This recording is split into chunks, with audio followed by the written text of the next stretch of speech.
Voy a compartir la presentación. Y bueno, hemos llegado al final de la clase. Igual podemos hacer una última si quedan dudas, pero mucho más corta. Y acá en este encuentro nos vamos a centrar en algunos aspectos para diseñar actividades en estos ambientes. O sea, se va a trabajar sobre consejos prácticos que pueden servir tanto como para trabajar en línea totalmente o como para usarlo en ambientes mezclados o híbridos o mixtos. Y estos consejos, como para seguir siendo gato, tiene que ver con el archivo que les envié a través del foro y con una pequeña actividad que vamos a hacer ya más cercano al final. Entonces, para este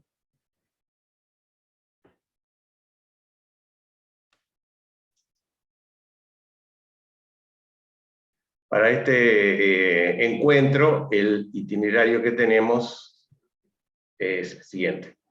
Una breve referencia a Paulo Freire, alguna idea acerca de cómo pensar en estos ambientes, el por qué. En el título está el tema de los gatos, y qué tienen que ver los gatos con los escenarios mixtos, que de hecho no tiene que ver mucho, pero bueno, lo traigo a colación por la introducción del libro de Lanier, de 10 razones por las cuales se deberían dejar o se deberían borrar de las redes sociales. Algunos consejos prácticos para el diseño de las actividades en estos escenarios y lo que es la presentación de la próxima tarea.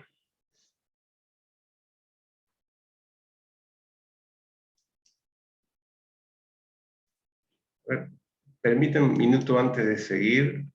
Sí, quería verificar que estuviéramos grabando correctamente. Vuelvo a compartir la presentación. ¿Qué hay de Paulo Freire? Esto es una frase que tomé de un libro, que ahí debajo está la referencia, Maestros sin recetas, y que habla de un suceso que en una presentación de uno de los últimos libros que se escribieron sobre Paulo Freire, en un congreso en Colombia, hacían referencia a esta frase y que él la había mencionado ante una audiencia por un premio que le iban a otorgar en Italia. Acá en este libro al que yo accedí no está esa referencia, simplemente es parte de lo que él viene, de las ideas que viene desarrollando. Entonces una de las cosas que dice que la mejor cosa que ha hecho en su vida, mucho más que los libros que hizo, fue no dejar morir al niño que no pudo ser, pero tampoco dejar morir al niño que sí fue. Entonces, a mí me parece una reflexión sencillamente maravillosa y que uno puede profundizar muchísimo. Tiene que ver con la historia, ¿no? Tiene que ver con lo que uno fue, con lo que uno quiso ser, o también, si lo tenemos ahora, con lo que uno es y con lo que uno quiere ser. Y cómo no hay que dejar morir esas dos cosas, ¿no? Lo que sería la historia que uno trae y la historia que uno quiere escribir. Porque de alguna manera nosotros somos, vivimos en un presente que en parte fue construido por nuestro pasado y en parte se construye por lo que queremos hacer nosotros a futuro. Entonces, en el juego de esos tres tiempos es que nosotros vamos siendo educadores profesionales, enseñantes, y vamos construyendo nuestra educación. Entonces, la idea es que mucho más ahora, que han entrado con más fuerza las tecnologías de la información y la comunicación, no olvidar de mirar siempre al futuro. El tema de la pandemia, bueno, fue algo que sucedió. No podemos pensar que lo que va a seguir siendo en la educación después de estos momentos de pandemia va a ser únicamente por consecuencia de la pandemia. O sea, hay muchas más cosas que están en juego. Y lo que podemos hacer también es olvidarnos de todos los problemas que se suscitaron cuando tuvimos que cambiar de escenario para educar.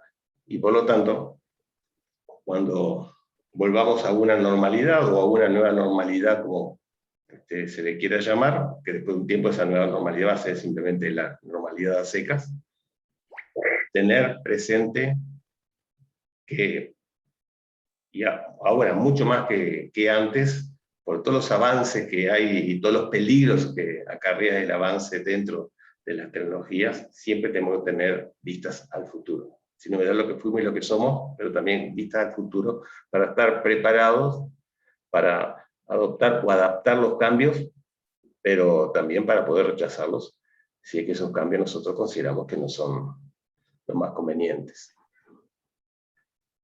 Segundo punto, la cuestión del cómo. O sea, ¿cómo hacemos para diseñar un curso? Y la verdad que no es tan complicado, porque yo hice una búsqueda ahora hace unos poquitos días, y hay más de 3.600.000 resultados acerca de cómo crear cursos en modalidad de e-learning. O sea, hay consejos por todos lados. Incluso,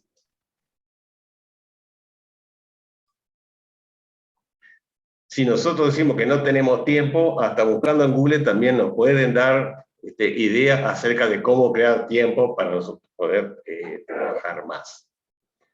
O sea que consejos para hacer las cosas o para saber cómo las podemos hacer, eso vamos a encontrar por todos lados.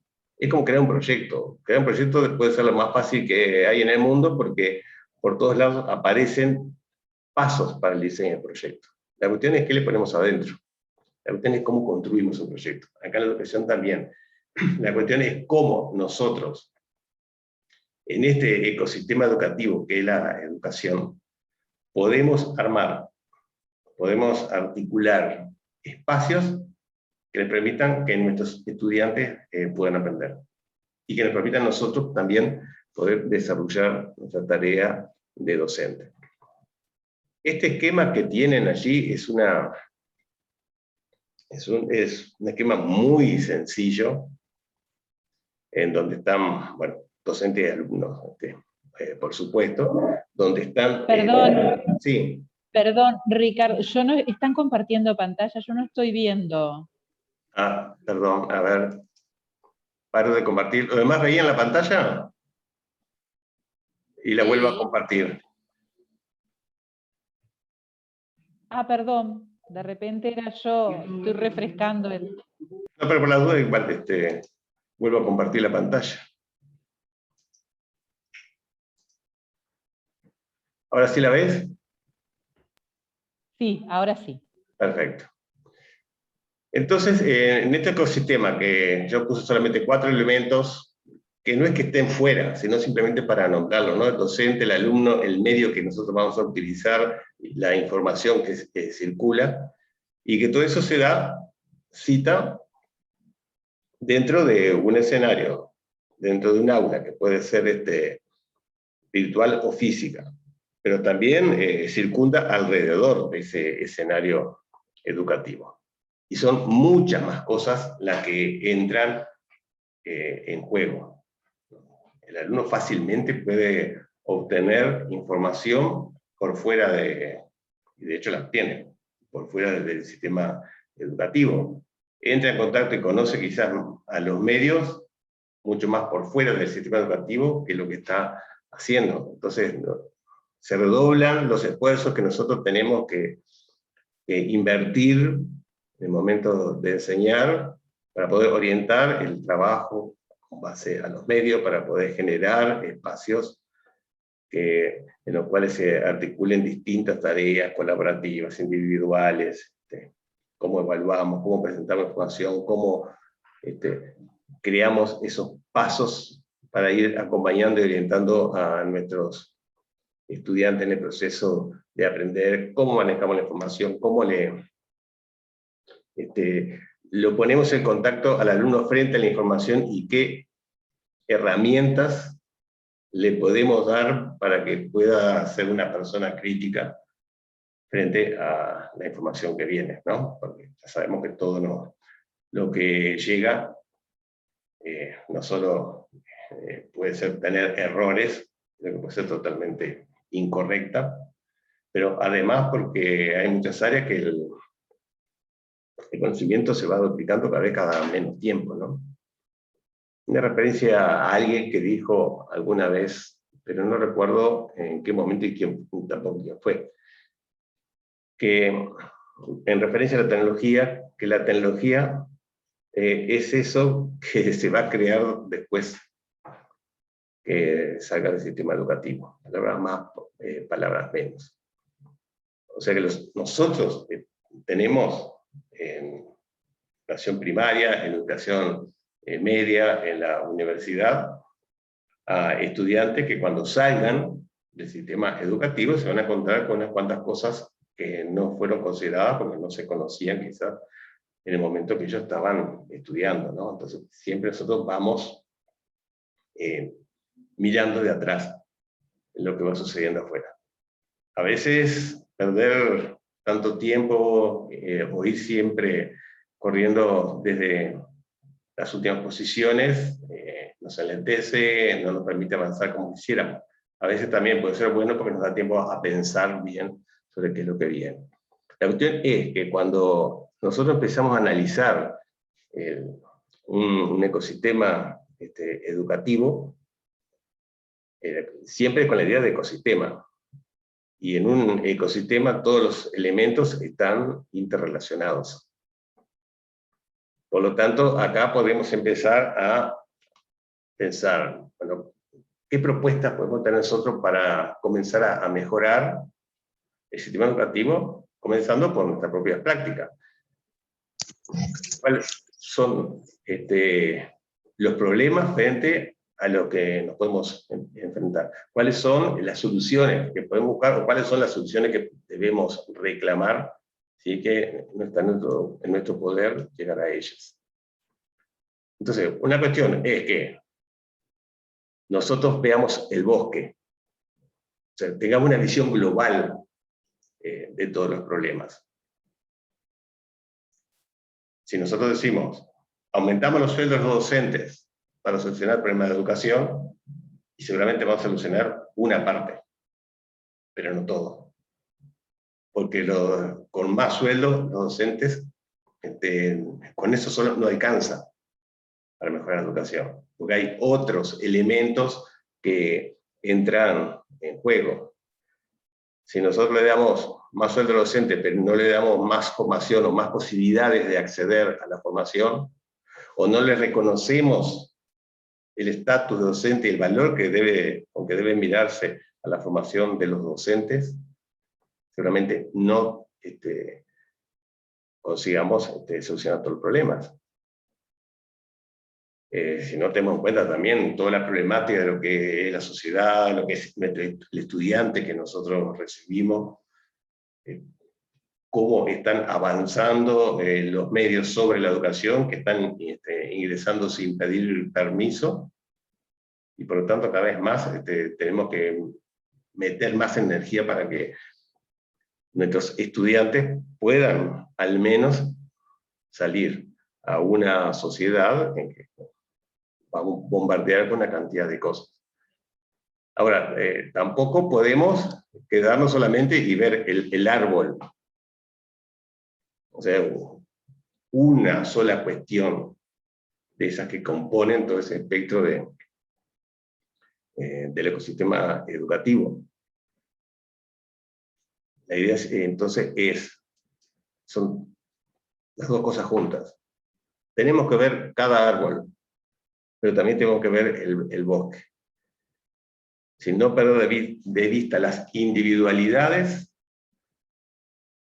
en el aula, por ejemplo, que componen un aula, pero no tener de vista tampoco todo el aula.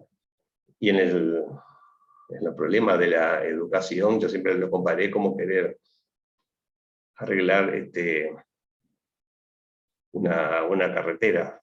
Si nosotros empezamos o pensamos que podemos arreglar una carretera tapando los pozos, cuando terminemos de tapar el último pozo, seguramente el primero que tapamos ya se empieza a marcar otra vez o se empieza a deteriorar.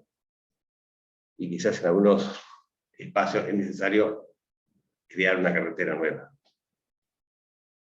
Pero esa carretera nueva quizás no alcance para mejorar todo, porque hay que ver si el tránsito que allí se va a realizar, cuánto tránsito puede resistir esa carretera sin deteriorarse, cómo podemos desviar tránsito pesado hacia otros lugares para ayudar a mantenerse mejor la carretera, cómo es el mantenimiento que se debe hacer, etcétera, etcétera.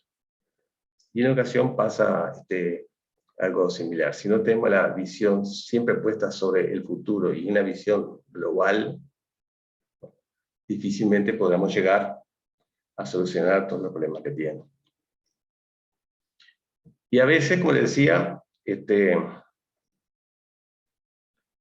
cuando nosotros pensamos en todos los recursos que tenemos que utilizar, a veces que pequeñas cositas nos pueden dar mucho. O con pequeños elementos podemos lograr un espacio educativo muy potente. Y acá voy a parar la pantalla porque cuando fui a compartir la pantalla olvidé de marcar que también se escuchará el sonido.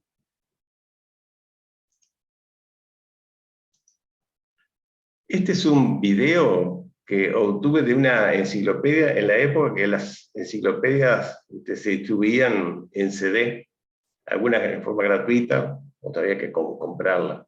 Esta es una que vino de forma gratuita en una revista uruguaya que ya ni recuerdo cuál es. O sea, es un video que tiene más de 20 años seguro, quizá entre 25 y 30. Y es cortito. Dura mucho menos de un minuto. Y se lo voy a pasar. Tenemos un trozo de plasticina, un vaso de precipitado con agua y unas pinzas. Se hace una esfera con la plasticina para depositarla en el agua. Al ponerla en el agua, como se ve claramente, se hunde. Con las pinzas la sacamos y procedemos a armar un bote con la misma cantidad de plasticina que formó la esfera.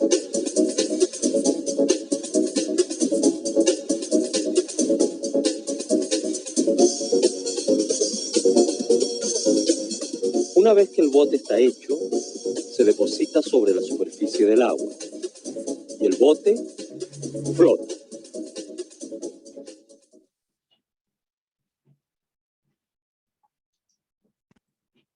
Vieron que ese video es cortito. Sin embargo, nosotros lo podemos potenciar y mucho usando con nuestros estudiantes. Claro, quizás para educación primaria puede ser clases pequeñas más complicado el poder utilizarlo. Pero es decir, son videos cortos que nosotros los podemos hacer para ejemplificar algo que incluso nuestros estudiantes lo pueden hacer. Y entonces, no solo es que nosotros construyamos eso, si además de construirlo, lo compartimos, empezamos a generar un repositorio de recursos educativos que cualquiera lo puede utilizar, cualquiera de los docentes, ¿no? Y esto es una de las tendencias que se ha dado en los últimos años, que acá en Uruguay se apoya mucho, que es la construcción de objetos educativos que puedan ser reutilizables. En algunos casos también en la reutilización se puede modificar y se puedan mejorar. Y así, con ese video, lo que incluso lo podemos utilizar en cualquier momento, lo podemos utilizar para disparar el análisis de un tema, o lo podemos utilizar para realizar algún tipo de evaluación. Lo mismo si encendiéramos una velita chica, la ponemos y la tapamos con un vaso. Vamos a ver qué sucede. Cosas así sencillas, seguramente a ustedes se les pueden ocurrir muchas más. Entonces, a veces conseguir recursos no es tan difícil. No es tan difícil. A veces alcanza con mucha inventiva. Claro que si podemos llegar a obtener para otros elementos que son mucho más complicados, mucho mejor. Pero lo importante es la duración también, que no sean demasiado largos, porque cuando los videos o los recursos audiovisuales que utilizamos tienen una duración no excesiva, 5 minutos, menos, se pueden mirar, se pueden visionar, se pueden escuchar, se pueden analizar en cualquier momento libre. Y esa es una de las ventajas que también nos da el trabajar en estos escenarios, ¿no? En que hay una parte de consulta de materiales, de análisis, de trabajo sobre esos materiales que puede ser en cualquier momento, en una hora, en un rato, siempre y cuando esos materiales sean suficientemente cortos como para poder habilitar esa consulta. Ahora, si tienen alguna duda, me cortan, me preguntan y seguimos. Voy a compartir otra vez la pantalla.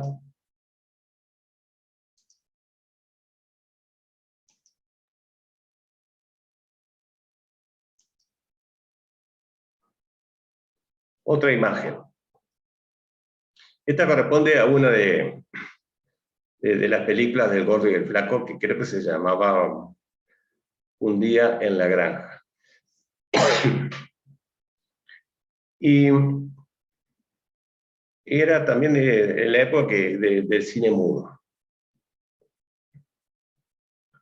Esta imagen también puede ser utilizada para analizar. Hace unos años yo la presenté en un taller que di en la ciudad de Carmelo, y le pedí a los participantes que quienes querían hacerlo, que la emplearan en su aula, y que después me enviaran los resultados. Y allí salieron resultados de lo más variado, ¿no? Niños de jardinera, de una escuela, llegaron a decir que era algo así como una especie de venganza del flaco hacia el gordo. Porque así como se ve la imagen, puede tener también muchas interpretaciones. Puesta ante docente de la facultad, disparó una cantidad de líneas de trabajo con estudiantes que van desde la física, desde los accidentes laborales, la prevención de accidentes laborales, y también, sobre todo, el análisis de cómo podemos nosotros interpretar esa situación en función de los elementos que vemos, y solo de los elementos que vemos, no de lo que nosotros nos imaginamos. Y entonces, a partir de allí, poder establecer o identificar qué otros elementos nos falta para tener mayor seguridad a la hora de opinar, por ejemplo, sobre esa imagen.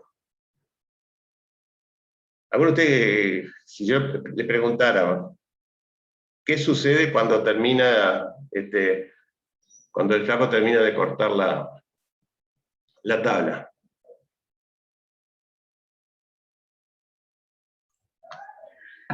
Bueno, lo más probable es que se caiga, pero se lo ve tan feliz al gordo que no creo que esté en una posición como para caerse. Capaz que hay algo que sostiene la tabla que nosotros no estamos viendo. Exactamente. Un caballete, por Esa ejemplo. puede ser una de las respuestas. O sea, no tenemos la visión de afuera, ¿no? Claro. Como para saber si esa tabla queda en el aire o está apoyada en otra cosa. Y si mal recuerdo, creo que está apoyada en otra cosa. Pero además, ¿alguien quiere comentar algo? No, que estaba mirando que de adentro, bien contra la pared, pareciera que hubiera como dos apoyos, que en la primera vez que lo mirás, son diferentes que el resto. O sea, en las líneas paralelas, abajo hay dos chiquitas que son del tamaño de la tabla. Bien, también. No necesariamente se ven a primera vista. Claro, sí, también. Eso es también es otra cosa a trabajar, ¿no? Cuánta más información nosotros necesitamos realmente para poder emitir una opinión válida. Otra cosa, se Sí. ve la mano del flaco, la otra mano que no está con la sierra está sosteniendo la tabla, o sea, no prejuzgarlo, que me parece que tiende no lo va a dejar caer al gordo, está sosteniendo la tabla, me parece. Sí, se ve un apoyo A que simple lo vista, tiene.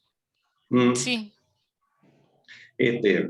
Pero ahora, imaginemos que él estuviera cortando la tabla y que no hubiera ningún tipo de apoyo, ¿no? O sea, que no hubiera una pared allí.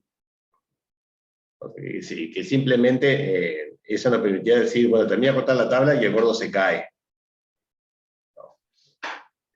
Imagínense Sí, ustedes, por sentido común se va a caer. claro, sí, pero imagínense ustedes cómo presentaríamos por escrito esa situación. Y cómo tendríamos que buscar las palabras para ser correctamente interpretada. Y esta la traigo a colación porque quizá ustedes recuerden también en una de las primeras pruebas PISA, uno de los problemas que tenía era algo así como que si alguien iba con un vaso en un vehículo, vaso con líquido, y el vehículo frenaba de golpe hacia dónde iba el líquido.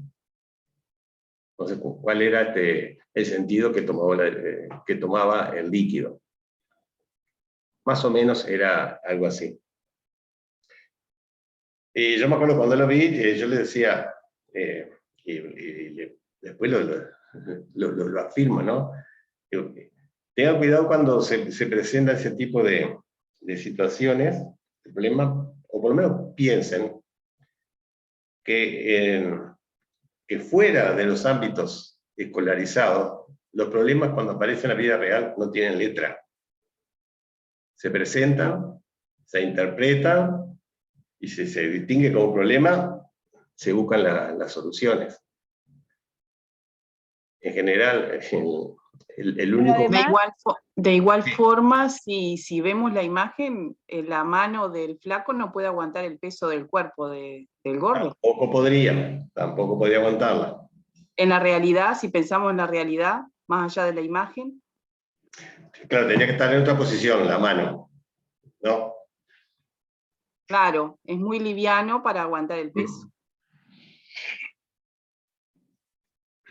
Sí, pero si tuviéramos ahí un sistema ahí, montado una palanca y que pudiera uno inferir que termina con la tabla y sí se cae, porque no tiene forma de dónde apoyarse, lo difícil que sería presentar a los estudiantes un problema de esta naturaleza en forma escrita. Entonces, hay veces que digo, ¿por qué no utilizar recursos audiovisuales para presentar problemas? O sea, imágenes. Sí, eso te salva muchísimo, porque es como decís vos, a veces cuando uno redacta las consignas, uno las arma, las rearma, y sí, y a mí me ha pasado mucho que siempre hay alguien que pregunta algo y te tira abajo la consigna, o sea, en el buen sentido, porque te das cuenta de que un hilito te quedó perdido de esa consigna, y eso llevó a una interpretación diferente y ya se fue por otro lado que no era por donde vos querías ir. Lo mismo con el tema de interpretar imágenes y cosas, ¿no? En realidad es algo tan... Muchas veces interpretamos lo que vemos así a la pasada y no nos fijamos en los detalles. Y nuestros alumnos sí se fijan en los detalles. Son Claro, muy sí. observadores. Sí, sí. Y yo creo que cuando son más pequeños, o sea, cuando hablamos de primaria, les cuesta más todavía esa interpretación del lenguaje escrito. Bueno, cuando jóvenes también, o sea, viven en un entorno de imágenes, nuestros estudiantes. Y ven imágenes por todos lados y se presentan ideas, y se apoyan comentarios en base a imágenes. Eso todavía creo que es algo de lo que nos falta a nosotros en la educación darle mayor importancia. Y cito con algo que ya le dije anteriormente, nos falta porque también nos falta formación para poder trabajar y poder aprovechar mejor lo que nos brinda, en este caso, la tecnología. Voy a decir, acá tenemos otro. Esta es una publicidad, obviamente se dan cuenta que es de Coca-Cola, y lo que ven allí, con colorcitos sobre el centro, es donde se fijan los ojos las personas cuando veían esa publicidad. Obviamente, no solo en la forma de la botella, que casi que todo el mundo la reconoce, sino en el nombre del producto. Entonces, yo digo que nosotros pudiéramos crear un video así, hacer un seguimiento de dónde se fijan los ojos con esa tecnología de eye tracking. Pero sí hay que tomar esta cosita para analizar qué es lo que puede venir después, por qué se construyen así, la publicidad, qué es lo que se busca. Y entonces, a partir de no es un video, es un GIF animado, a partir de ese GIF animado que duren unos segunditos, podríamos disparar una gran cantidad de actividades, o por lo menos una actividad bastante prolongada, ¿no? Con búsqueda de información, su análisis, foros de discusión, elaboración después de la conclusión y presentación en algún tipo.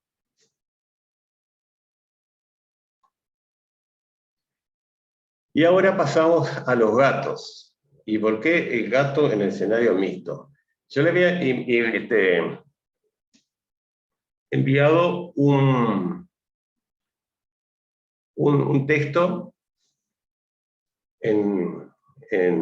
a través del foro del curso, foro de novedades del curso, que era un extracto de la introducción del libro de Lanier, que es 10 razones por las cuales deberían borrar sus perfiles o algo así de las redes sociales. Y él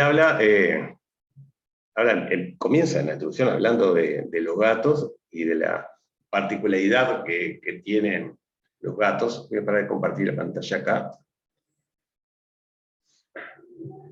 Y de cómo se mueven, cómo se relacionan con nosotros los humanos.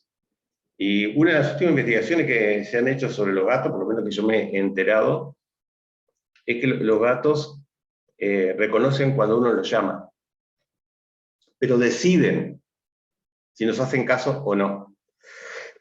O sea que no es que no nos escuchen, no es que el gato no es obediente, no es inteligente. No, él toma sus propias decisiones y si quiere, nos hace caso.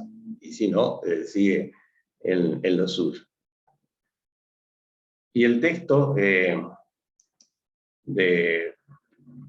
Lanier,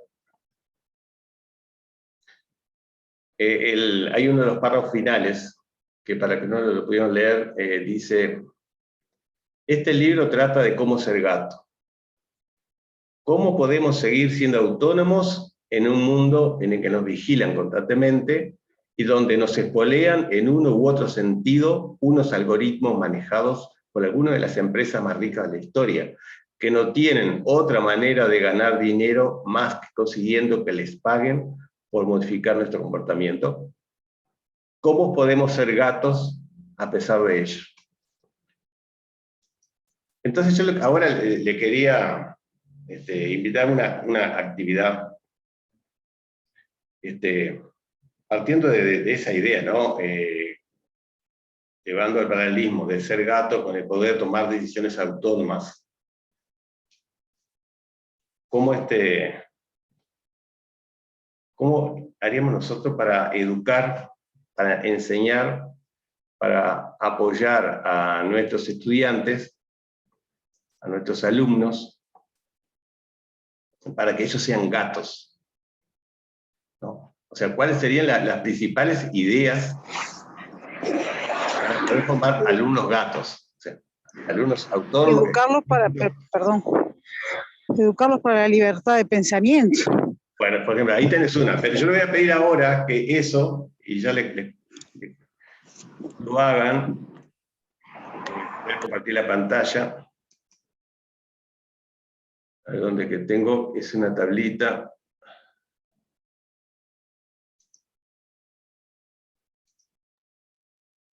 Es un documento, una presentación de Google, que son cuadrantes, ¿no?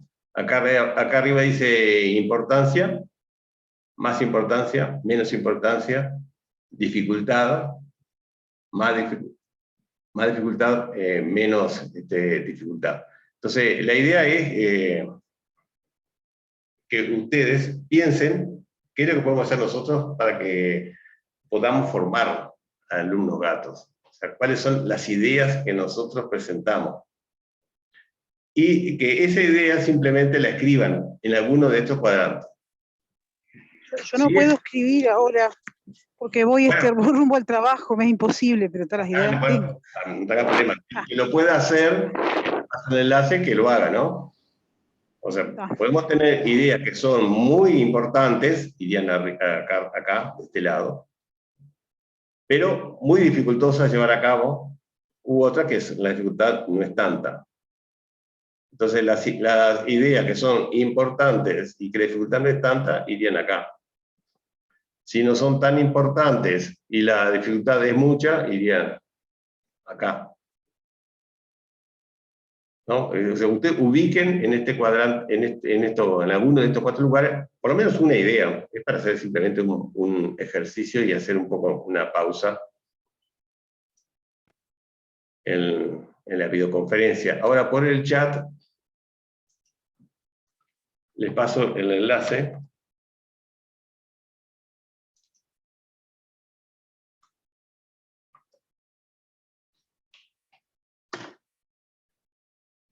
Que ahí lo lleva a ese documento.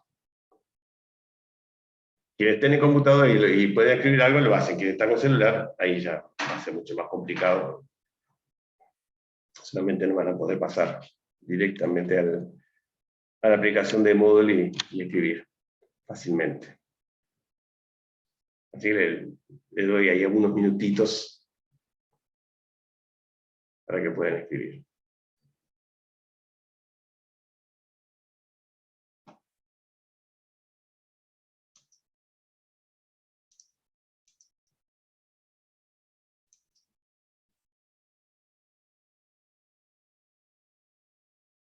Y yo ahora voy a compartir la pantalla.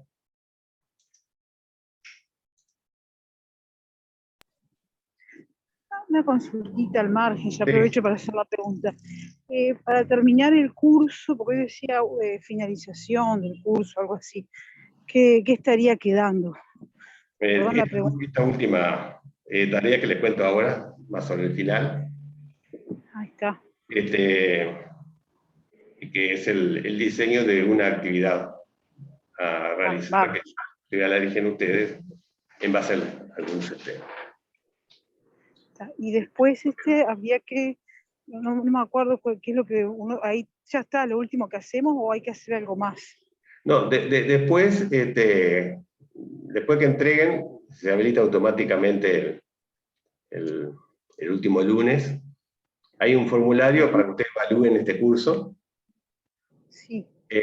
Y se abre también un formulario para quienes quieran pedir el certificado. Bien, bárbaro, gracias. Eso, ahora en unos minutos se lo muestro todo en el Moodle donde está. Si ustedes ahora no lo van a ver, ¿sabes? Automático después de la entrega de la última tarea. De la última tarea. Bárbaro, muchas gracias. Por nada. Y esto que le pongo acá es... habría que darle más tiempo, ¿no? Incluso podría haber sido un trabajo en equipos. Lo que hacen este tipo de técnicas, que de alguna manera son técnicas proyectivas, es tratar de visualizar dónde una persona o un equipo sitúa algunas ideas que pueden ser útiles, pero también el nivel de dificultad que le asigna a esas ideas para poder llevarlas a cabo. Ese es lo bueno que tiene, ¿no? Es esa combinación, ¿no? Por un lado la idea y por otro lado es fácil llevarla a cabo. Y siendo el trabajo en equipo, el trabajo individual, de la síntesis general, se puede llegar a obtener una visión de lo que sería el grupo. Y si después habilitamos un plenario, bueno, mejor porque ahí tenemos una síntesis. De esta forma, colocar este tipo de cosas, como yo le vengo diciendo, son maneras de hacer esas pausas activas que impiden que la videoconferencia se transforme en mirar y mirar a un busto parlante.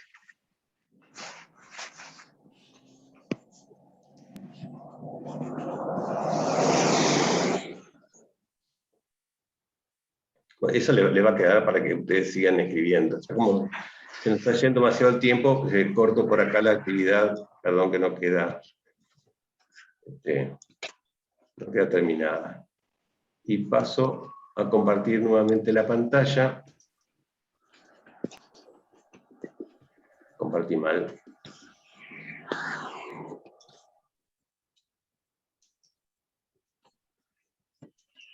Una de las cosas, perdón, ¿puedo Sí. hacer un...? Sí, sí. Una de las cosas que, bueno, yo estaba en el celular, por eso no escribí. Una de las cosas que me parecen importantes, que podrían servir, es trabajar con los centros de interés de los alumnos. Obviamente eso, en una estructura como la que nosotros tenemos, te puede desviar muy lejos de un programa, ¿no? Entonces, bueno, ¿cómo mediar entre eso, en seguir el centro de interés del alumno y llevarlo hacia, de repente, procedimentales o actitudinales de tu planificación? Sí, es un interesante planteamiento y bueno, es algo de lo que todavía no se ha logrado cumplir, ¿no? Que el alumno aprenda su propio ritmo, yo lo vengo escuchando desde que estudiaba magisterio. Yo empecé a hacer magisterio en el año 74, o sea que unas 50 años. Pero siempre tenemos ese problema de que hay un año lectivo. O sea, hay un espacio que está muy limitado y en el cual el estudiante tiene que lograr los objetivos, por lo menos los mínimos objetivos que se le exigen.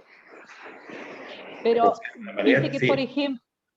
por ejemplo, cuando nosotros nos comparamos o intentamos compararnos con los resultados obtenidos por los sistemas de otros lugares, como por ejemplo el de Finlandia, dice que en Finlandia hasta la estructura edilicia de las instituciones educativas no se parece a las nuestras. Los estudiantes están todos juntos, mezclados, por grados, y bueno, y se van generando como grupos separados en función de que tú vayas cumpliendo unas series de objetivos, tanto conceptuales, procedimentales, como actitudinales, y estos dos últimos en mayor grado, y te van pasando de nivel. Entonces, nos comparamos a veces con un sistema que obtiene mejores resultados y que no se parece en nada. La estructura del aula ya a nosotros nos encasilla. Claro, claro, y por eso vuelvo a lo que le decía hace un ratito sobre el bosque y el árbol, ¿no? Que, digamos, la educación es un sistema tan complejo que si no se mira desde una perspectiva global y sistémica, difícil podamos ver todos los problemas que tiene para intentar solucionarlos todos. Claro, ahí tienen, seguramente también tienen los recursos tecnológicos, le permiten esa educación que tienen entre flexible y abierta, tenga espacios en los cuales los estudiantes pueden avanzar en su conocimiento simplemente siguiendo un sistema en la computadora. Y el docente, por supuesto, detrás organizando otro tipo de actividades.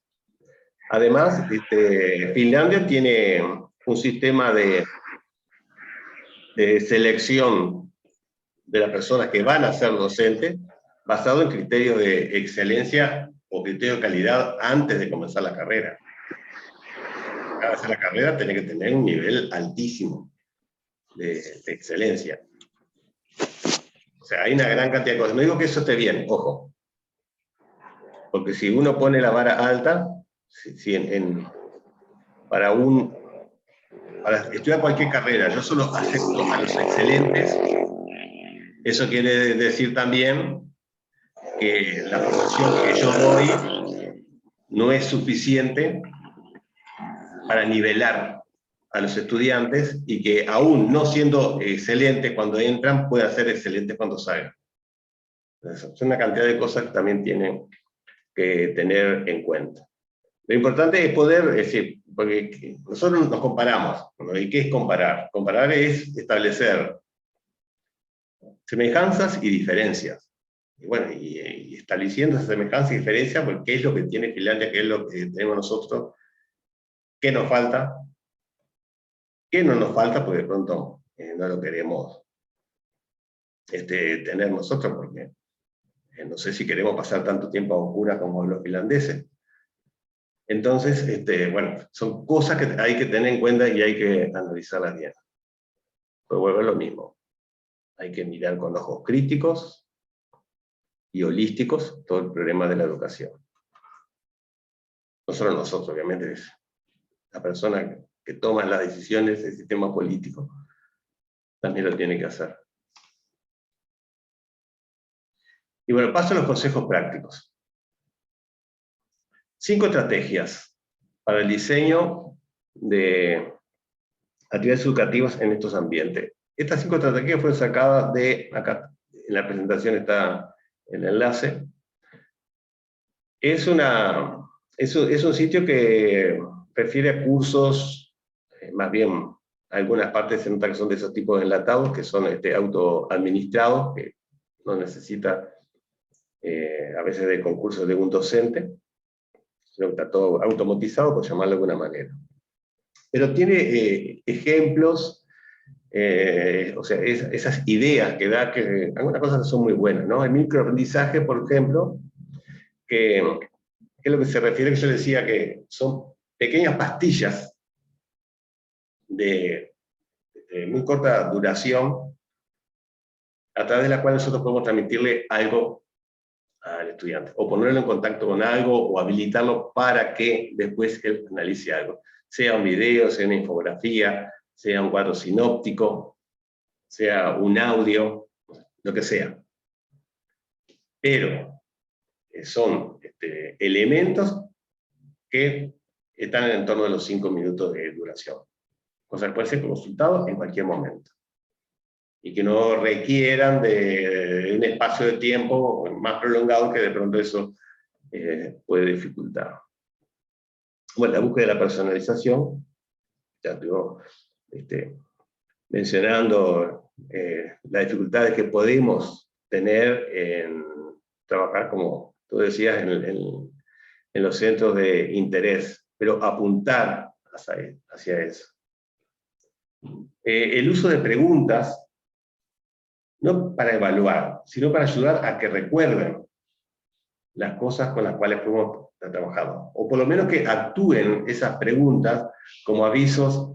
No me acuerdo de esto, voy a mirar para recordar de qué trataba. Son pequeñas preguntas al final de un tema que decía para activar o para empezar a ejercitar la memoria.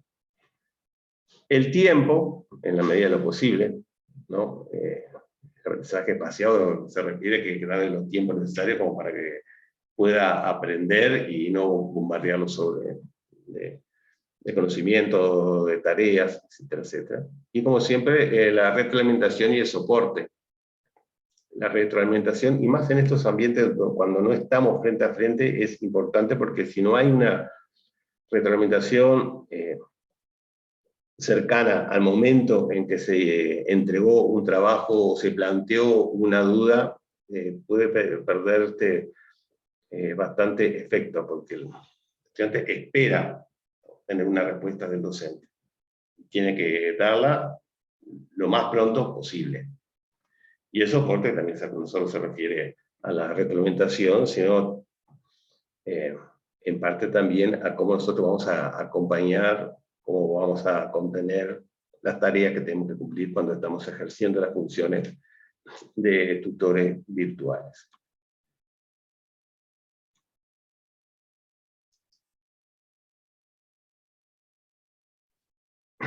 Y cuando vamos a hacer un curso, algunas preguntas previas, ¿no?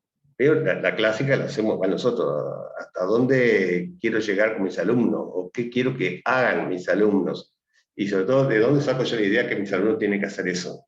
Si trabajamos con centros de interés, fenómenos, si tenemos que cumplir con el programa, bueno, hay que cumplir con el programa, pero tener claro que estoy pretendiendo que logren mis alumnos.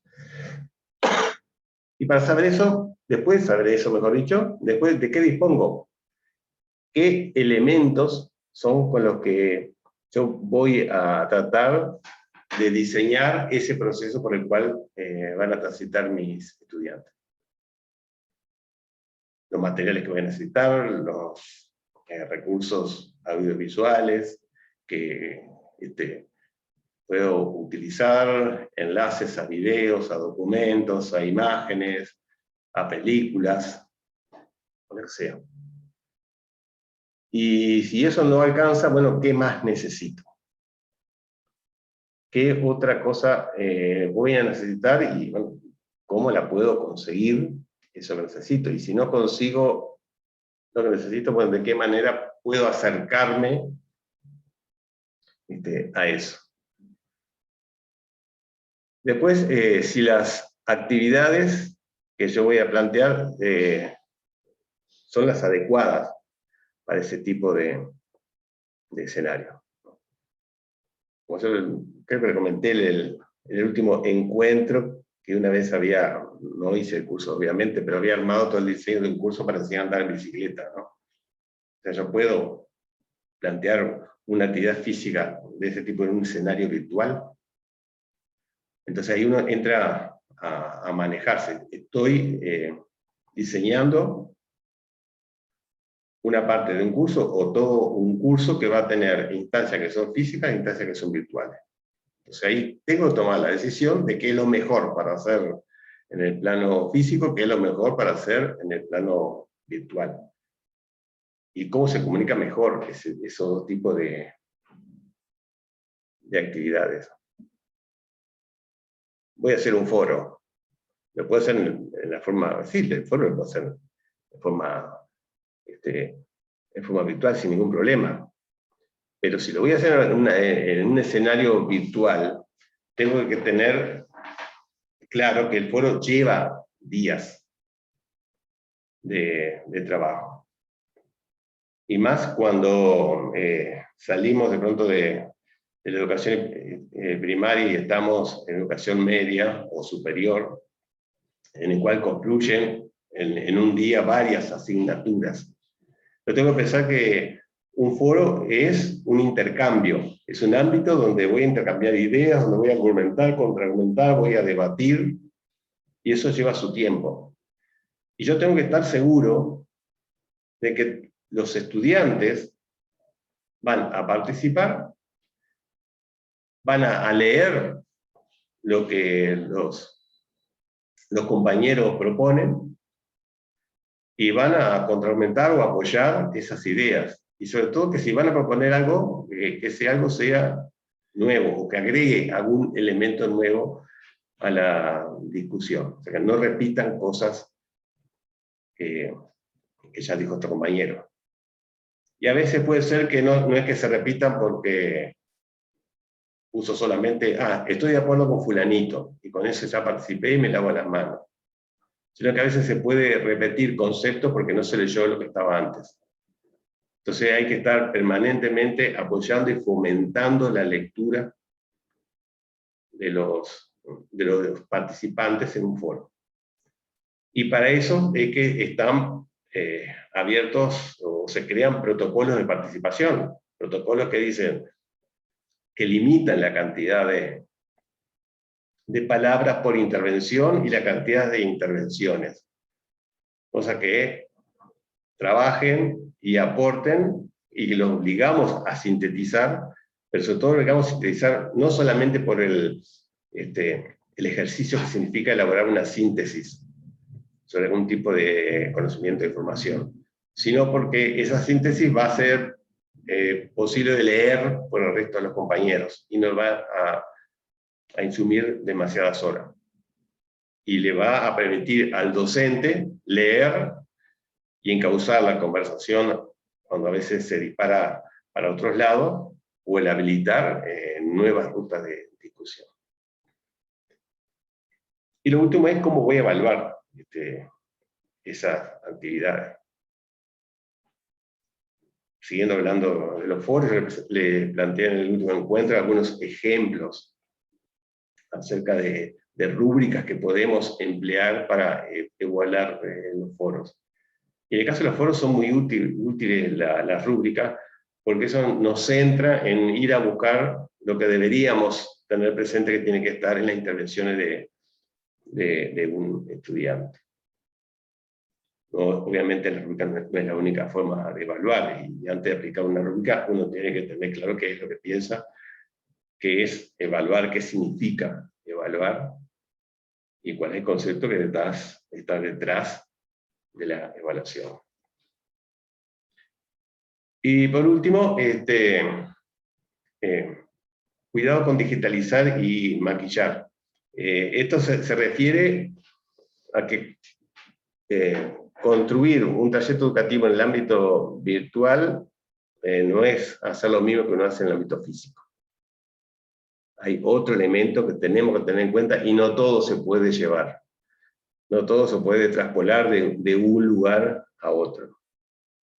Y por más que yo digitalice con videos, con recursos gráficos preciosos, animaciones, si yo lo único que hago es dar información, dar información, dar información, y después le pongo un cuestionario, y después le doy más información, más información, más información, y después le pongo otro cuestionario, bueno, eso es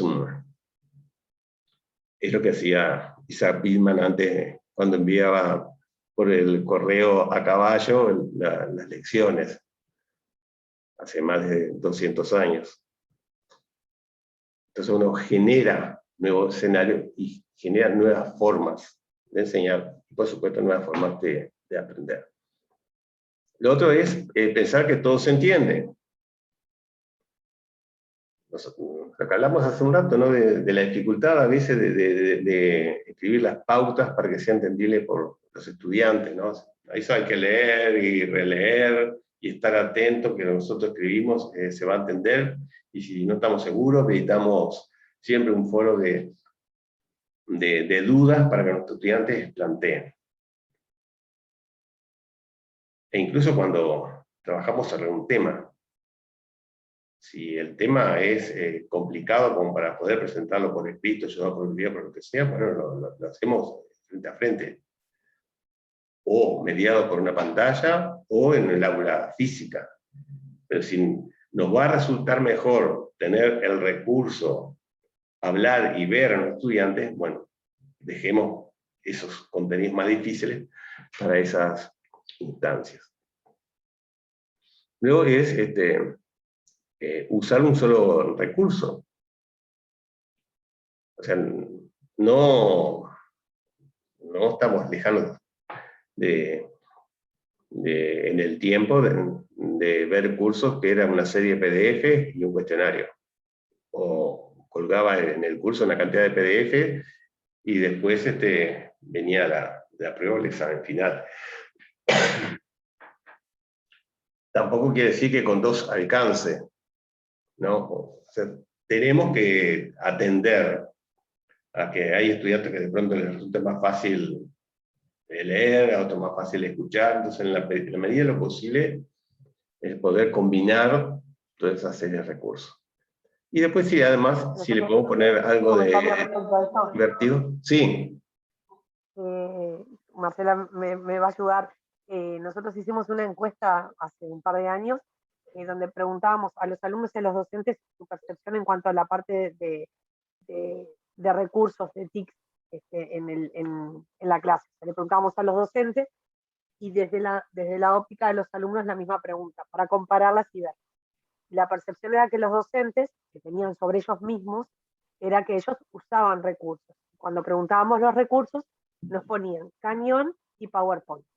¿Ah? Cuando le preguntábamos a los chiquilines si ellos consideraban que sus docentes usaban TICs en la clase, nos decían que no. Entonces, la concepción del docente, uso recursos. Los chiquilines querían otros recursos. Cuando pensaban en recursos digitales, no pensaban en un PowerPoint y en un Cañón. Claro. Y fue muy gracioso por un lado, por decirlo de alguna manera, pero como la percepción que tenemos de nosotros como docentes no necesariamente es lo que el otro ve, ¿no? Yo me ponía, ojo con usar un solo recurso. Y de verdad, el 90 y pico % de los docentes contestaron que sí usaban y se limitaron a esas dos actividades. Y los alumnos, por el contrario, decían que los docentes que tenían eran los mismos, porque, o sea, analizamos dentro del mismo centro educativo. Decían que no, que los docentes no usaban ni incorporaban TICs en el aula. Claro, ahí está lo que hemos hablado durante mucho tiempo, ¿no? La falta de formación para trabajar con tecnología educativa de los docentes, la falta de formación de base, y por supuesto, bueno, después lo que viene en la formación en servicio. Bueno, y entonces, bueno, de los últimos consejos, hay que medir la fuerza. Eso creo que se lo vengo diciendo desde antes, ¿no? Nosotros como docentes siempre estamos exigidos, siempre tenemos poco tiempo, siempre estamos corriendo detrás de las agujas del reloj. Y el cansancio se empieza a acumular. Por lo tanto, uno cuando planifica esas actividades, tiene que saber si le van a dar las fuerzas como para poder cumplir con lo que planteó. Volviendo al caso del foro. Yo voy a tener el tiempo necesario como para poder leer todas las intervenciones de mis estudiantes y poder hacer una síntesis al final de un foro. Sí, ¿lo podría hacer, sí o no? Si no lo puedo hacer, quizás, a no ser que sean foros autónomos de grupos que uno lo coloca porque están estudiando un tema y prácticamente nosotros no intervenimos. Si no tenemos la fuerza necesaria ni el tiempo como para hacerlo, no lo hacemos. Quizás parece mucho mejor un trabajo en grupos pequeños en el aula, donde podemos tener un dominio de la situación, de lo que se está discutiendo, de una forma mucho más fácil que a través de un foro escrito. Recuerden que siempre hablar y oír se demora menos tiempo que escribir y leer.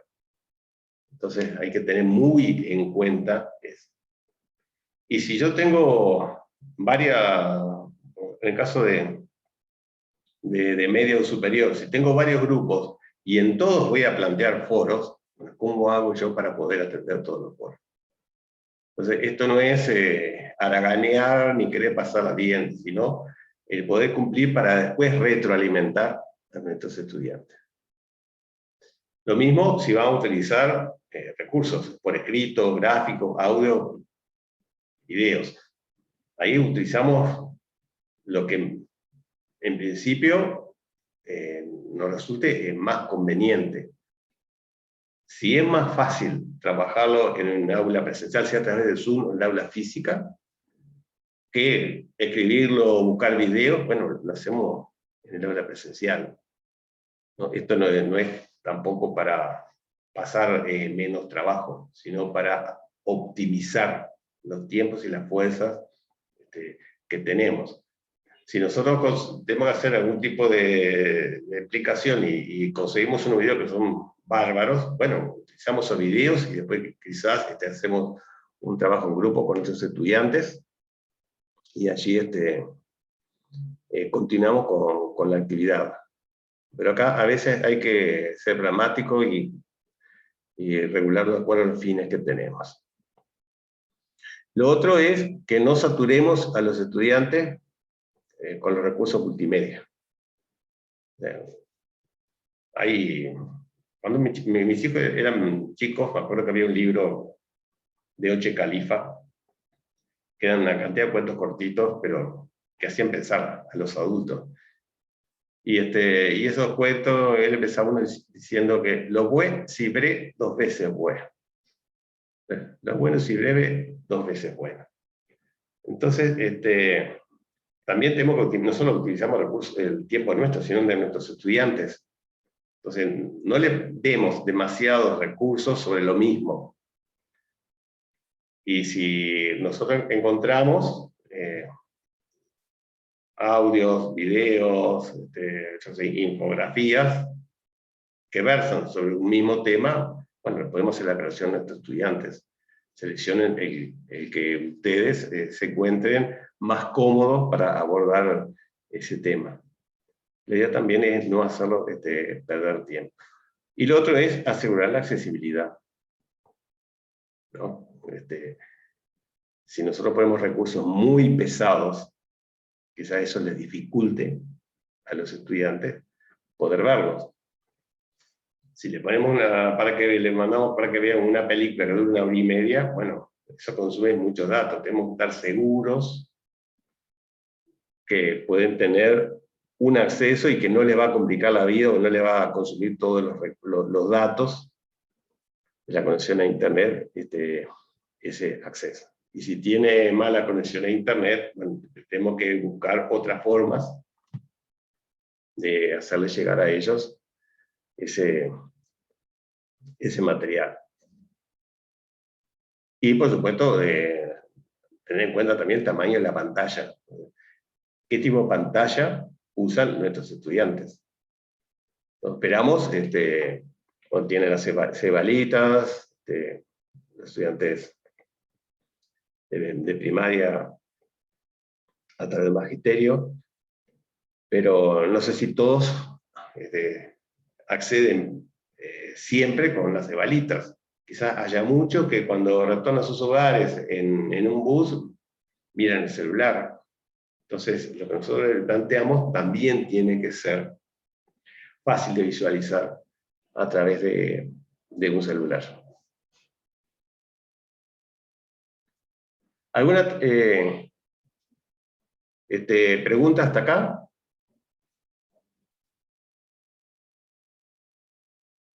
No, bueno, sigo entonces. La próxima tarea. ¿De qué trata la próxima tarea? Ustedes van a tener en el curso una tabla que es para ayudarlos a diseñar las actividades.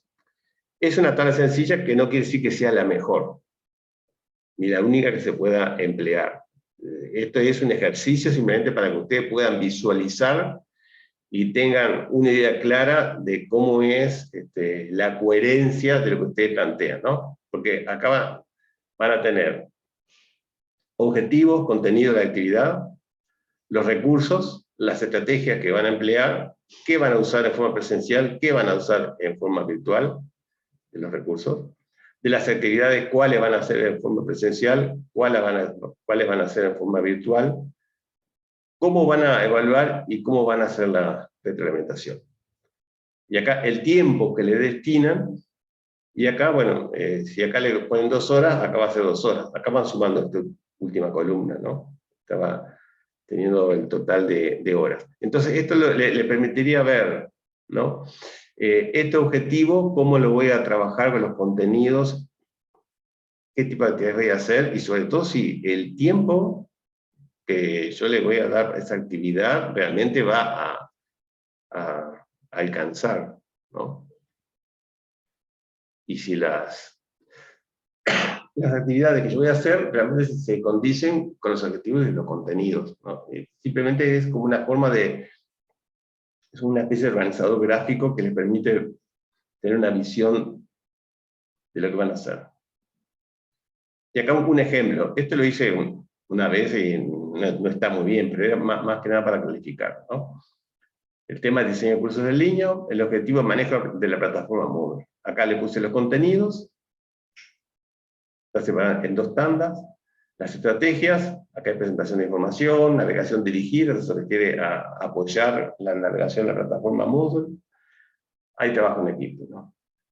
Los recursos, la plataforma Moodle con una guía de uso, las actividades que voy a hacer en forma presencial, acá no hay en forma virtual, para esta parte de trabajo en equipo hay una capacitación, y acá le pongo las actividades virtuales. La evaluación, voy a tener en cuenta la participación en foros, la presentación de la tarea final. La retroalimentación va a ser comentarios a la tarea y comentarios y cierre de los foros. El tiempo, bueno, y el total, las 8 horas que se llevarían una semana. Esto es totalmente inventado, no quiere decir que tenga que ser así. Es simplemente para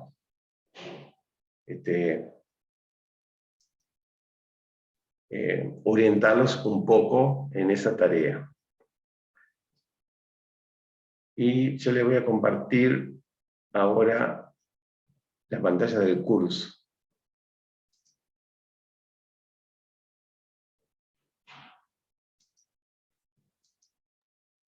Pero se fue otra vez a la presentación.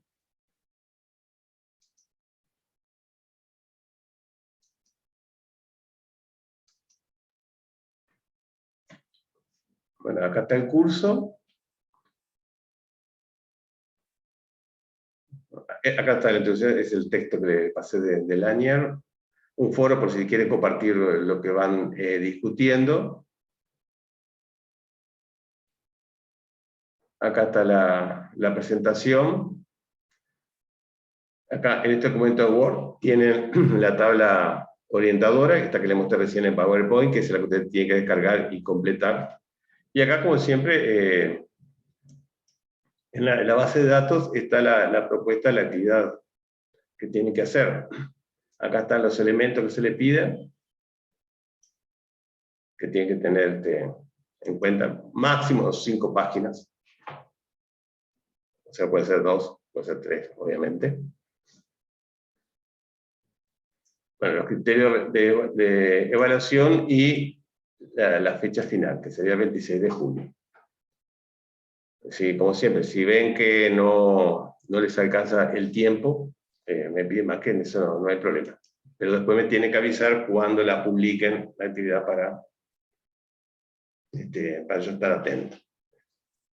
Después que la entreguen, el 26 se le va a habilitar la valoración, que es la evaluación del curso. Acá está el enlace a un formulario de Google.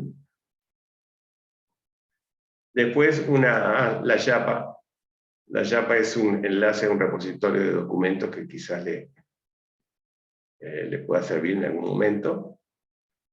Y acá viene el enlace para quienes quieran pedir la solicitud del diploma. Acá está el enlace. ¿Ven el diploma?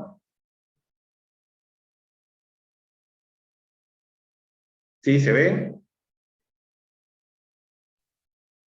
Se ve un formulario de Google. Perdón, me quedé con diploma. Sí, formulario, perdón, formulario. Bueno, acá le explica lo que tienen que hacer. El costo, como he dicho, eran 1.500 pesos. La cuenta donde tienen que hacer el depósito, digitalizan y envían el talón de pago a cobranza. Y tienen que aclarar que es para este curso. Y acá ponen correo electrónico, fíjense que quede bien escrito porque a través de eso después nos van a comunicar el nombre con el que quieren que aparezca en el diploma, ¿no? Los nombres, apellidos y el documento de identidad. El diploma que le va a llegar a usted va a ser en forma digital. Si lo quisieran en papel, tienen que avisar que lo quieren en papel y lo tienen que ir a retirar a la sede de CLAE. En digital va a llegar a través del correo electrónico. ¿Alguna duda con respecto a esto?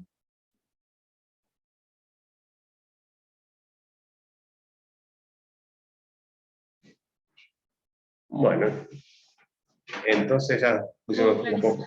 Sí. No, todo claro. Ah, bueno, bárbaro. Entonces, ya se me fue un poco más de la hora. Le pido disculpas. Seguimos en contacto a través del curso. Cualquier duda que tengan la plantean por ahí. Yo voy a